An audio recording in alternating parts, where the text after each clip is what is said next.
Eso que falta, el noticioso postmatutino prevespertino de FM La Tribu que te deja con ganas.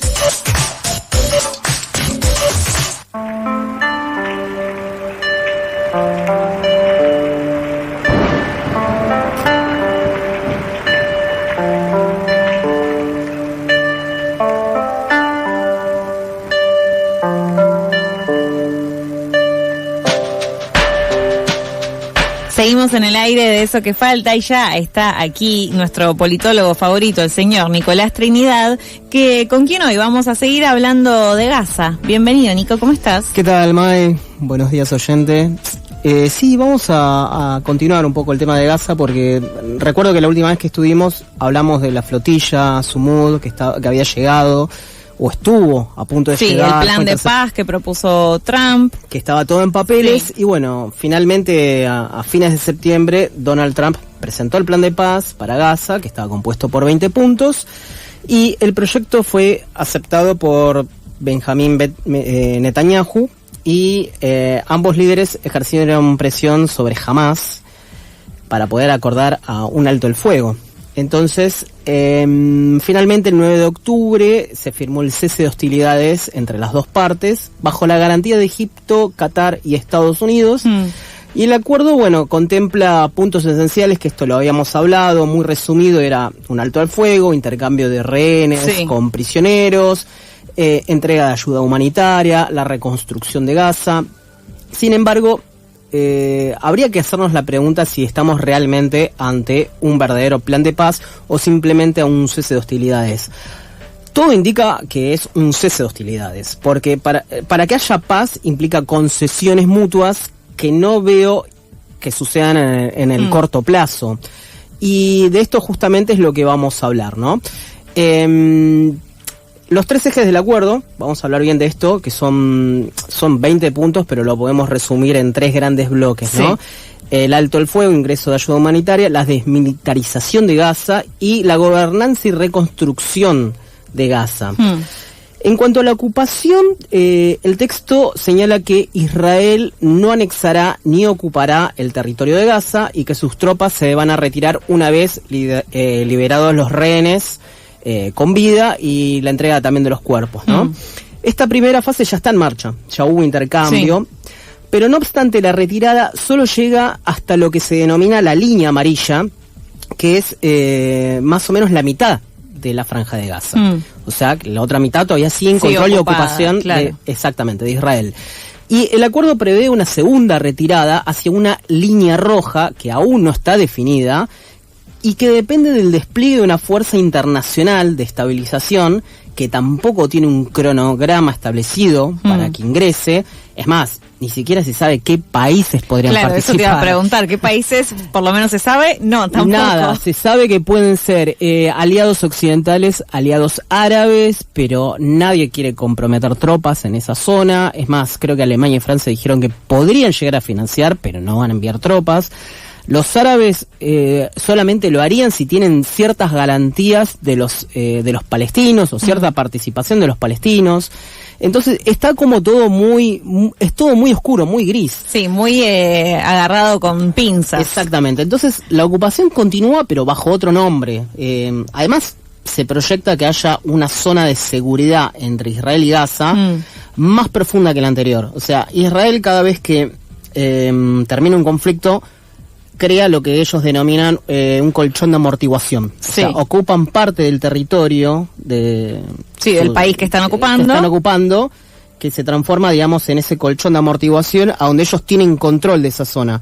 Para evitar, digamos, obviamente lo que quieren evitar es que nuevamente los palestinos crucen. Haya un avance. Claro, entonces, y bueno, esta vez van a avanzar aún más. Ese colchón de seguridad se va a extender más. Entonces va a seguir habiendo ocupación. Y eso, lo que se está hablando es que va a ocupar por lo menos un 17% de la franja de Gaza, lo que significa la destrucción de muchas comunidades y que los palestinos no tengan acceso a tierras agrícolas. O sea, condenándolos aún más, digamos, a vivir, digamos, en estos campos de refugiados permanentes. Claro, y dependiendo de la ayuda externa, de que Israel además siga permitiendo este intersticio de paz, que no podemos decir que es paz total.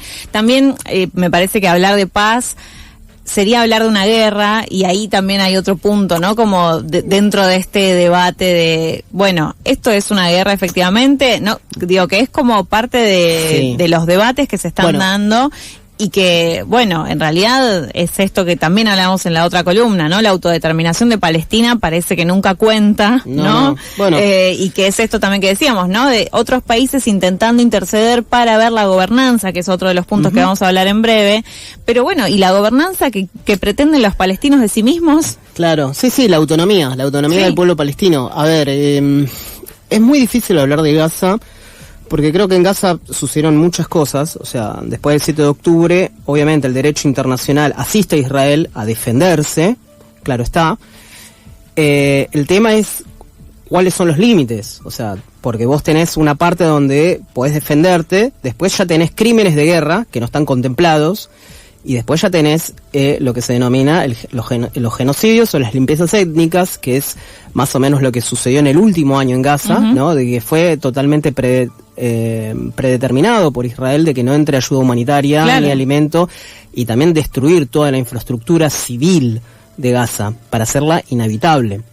Pero bueno, por eso es muy importante en este proceso de paz o el plan del cese del fuego, como queramos llamarlo, es la desmilitarización. O sea, a ver, es una utopía, porque para muchos combatientes de Hamás entregar las armas equivaldría a rendirse. Incluso si la cúpula de Hamás aceptara negociar parte de su base, probablemente lo rechazaría y se pasaría a otros grupos rivales que existen, porque nuevamente no es todo Hamás. Claro, que esto también lo hablábamos la otra columna. Hay muchísimas milicias mucho más chicas que probablemente no comparten la ideología de Hamás, que es más islámica. Entonces es como, nuevamente, es muy difícil, digamos, de que puedan lograr desarmar a Hamás. Porque aparte de Hamás no es solamente una organización armada, es un movimiento político y religioso que se define por la resistencia a la ocupación israelí. Es parte de su carta, digamos. Están ahí de presentación, sí. Exactamente. Y bueno, vamos a hablar un poco del papel de los garantes. O sea, Estados Unidos es el principal garante del acuerdo, pero también su parte más interesada, porque actúa de los dos lados del mostrador. Por un lado, propone el plan y al mismo tiempo es el aliado estratégico e incondicional de Israel. O sea, la relación de ambos países es simbiótica y está sostenida por un poderoso lobby israelí, un lobby político, que se llama la AIPAC, no sé si alguna vez escuchaste hablar de ella, que es el American Israel Public Affairs Committee, o sea, el Comité de Asuntos Públicos Estadounidenses de Israel, que financia las campañas tanto de los demócratas como de los republicanos, por igual, y justamente apoyan a los candidatos que tienen una posición a favor de Israel y castiga a los candidatos que son críticos a Israel. O sea, sabemos que las campañas norteamericanas reciben mucho dinero, digamos, para mover toda la maquinaria. Bueno, este comité se encarga de entregar millones y millones de dólares y siempre, obviamente, la condición es vos tenés que ser aliado condicional a favor nuestro, aliado condicional de Israel. Entonces, por lo tanto, la imparcialidad del mediador es como mínimo cuestionable. Egipto y Qatar apoyan a Hamás, pero carecen de una presión, una capacidad o voluntad para presionar a Israel. Y el riesgo principal es que Netanyahu puede hacer lo que quiera, porque para complacer a su ala de extrema derecha, digo bien, puede reanudar la ofensiva una vez que se termina la primera fase del acuerdo, que es la entrega de los rehenes. Es más, hace escasas horas Israel volvió a bombardear Gaza, diciendo que bueno, hubo fuego cruzado, que no está muy claro. Los palestinos dicen que en realidad fueron colonos israelíes que entraron con un bulldozer y pisaron un explosivo y bueno, nada, obviamente murió el colono israelí y eso catapultó a Israel a reanudar bombardeos. Entonces, todo pende de un hilo. Todo. Y el plan, bueno, no existe un plan de paz sin concesiones, era lo que estábamos hablando, ¿no? Un verdadero plan requiere que las dos partes entreguen algo, ¿no? Y en este caso no se menciona la creación del Estado palestino, ni el fin de la ocupación. Es lo que estamos diciendo. Se está hablando de administrar de cosas el territorio como por arriba, entre comillas. Bueno, pero, nuevamente, administrar el territorio con tecnócratas que van a ser elegidos por Estados Unidos. Y nuevamente, no, obviamente, ¿qué soberanía puede tener Palestina, digamos? Nuevamente, el tema del Estado palestino no está en la mesa de negociación. Claro. Y el resultado, bueno, es un retorno a un status quo que es previo al 7 de octubre, ¿no? Con un control de Israel más estricto sobre el territorio ocupado. Y como vuelvo a remarcar, la paz exige renunciar a algunas concesiones. O sea, jamás debería abandonar la lucha armada. Y, por ejemplo, Israel debería desmontar parte de las colonias que tiene en Cisjordania. Pero ya sabemos que eso es imposible, porque Cisjordania... A ver, una cosa es la Franja de Gaza y otra cosa es Cisjordania. Cisjordania, si bien está administrada por los palestinos, sigue teniendo control férreo Israel. Y en ese territorio viven 700.000 colonos que viven como una suerte de barrios cerrados dentro de Cisjordania, y ellos son los que deciden cómo manejar la vida diaria de los palestinos. Entonces, claro, supongamos un proceso de paz en el cual Israel debería retirar una de esas colonias, que ellos denominan Judea y Samaria. No lo van a hacer, porque es imposible. Ya están viviendo 700.000 personas donde hay en esa zona hospitales, universidades, y para ellos, para el israelí, para el Estado de Israel, esa zona es parte del Eretz Israel, el Gran Israel, que en la cabeza de los sionistas parte desde la península del Sinaí hasta el río Éufrates, imagínate. Y esta zona, Judea y Samaria, es parte de ese plan. De ese núcleo de territorio que se proclaman como propio desde hace tiempo largo. Y no van a desarmar las colonias. Ahora, cada vez que Israel alcanzó la paz con alguno de sus vecinos, cedió. Por ejemplo, con Egipto, que fue uno de sus enemigos más acérrimos, logró la paz cuando Israel le devolvió la península de Sinaí, que la había capturado en la Guerra de los 6 días. Que eso llevó, la Guerra de los 6 días es parte de todo este entramado de conflictos que existe en el Medio Oriente.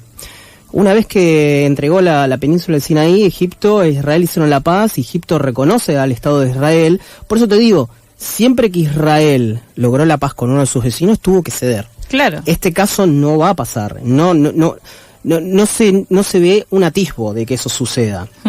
Entonces, como conclusiones podemos decir que es un alto al fuego que, a ver, es muy frágil, y se da también en un momento de fragilidad también para Israel, porque ya su legitimidad internacional, sobre todo en Europa, estaba siendo erosionada. O sea, su narrativa estaba siendo erosionada. Claro. O sea, ya cada vez había cuestionados los métodos y las argumentaciones para sostener la ocupación, el bombardeo. Exactamente.